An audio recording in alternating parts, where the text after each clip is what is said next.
वैसे बाबा आप एक बात नोट कर रहे हैं। मुझे लगता था शादी के बाद सास और बहू के बहुत झगड़े होंगे, लेकिन यहाँ तो दोस्ती हो रही है भाई। अरे भाई माशाल्लाह बोलो।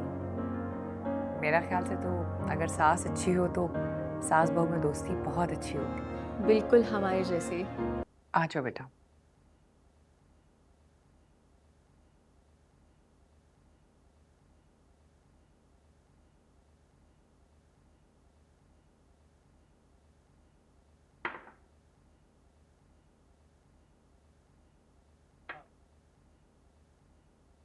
हाँ भाई, कैसा चल रहा है तुम दोनों का ऑफिस?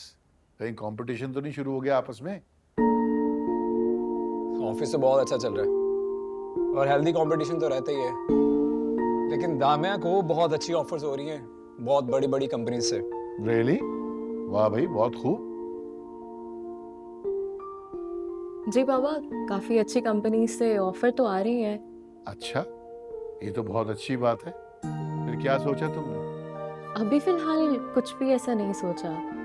क्यों बेटा, जब अच्छी अपॉर्चुनिटी मिल रही है तो उससे अवेल करना चाहिए। बस बाबा, आशिक के ऑपोजिट काम करना मुझे कुछ मुनासिब नहीं लग रहा। उस कंपनी के साथ हमारी कंपनी के कुछ टर्म्स भी अच्छे नहीं है, तो इसीलिए। देखो बेटा, कंपनीज में आपस में इश्यूज हो जाते हैं, उसको अपने ऊपर हावी नहीं करना चाहिए। देखो बेटा, अपनी कंपनी के साथ लॉयल होना बहुत अच्छी बात है, लेकिन खुद की काबिलियत को एक्सप्लॉइट करना और तो फिर तो अपने आप को तुम कैद कर लोगी, एक ही जगह रहोगी, आगे कैसे बढ़ोगी? देखो, अगर तुम्हारी जगह आशिर भी होता ना तो मैं उसे भी यही मशवरा देता। मैं कभी कभी सोचती हूँ कि आप सब इतने कोऑपरेटिव कैसे हैं।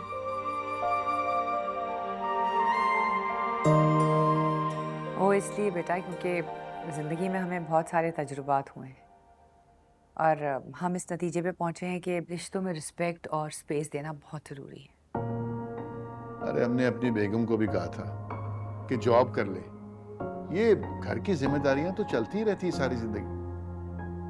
तो मामा, आपने जॉब क्यों नहीं की? शादी के बाद फुर्सत ही नहीं मिली, बहुत मसरूफ़ हो गई थी। और मुस्कान 8 माह की थी जब मेरी सास का इंतकाल हो गया था। अगर वो हयात होती तो शायद कर भी लेती।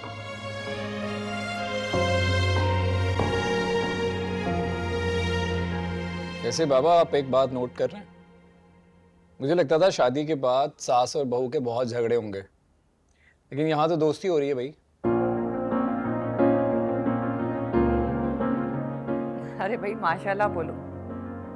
मेरा ख्याल से तो अगर सास अच्छी हो तो सास बहू में दोस्ती बहुत अच्छी होती बिल्कुल हमारे जैसे। है ना?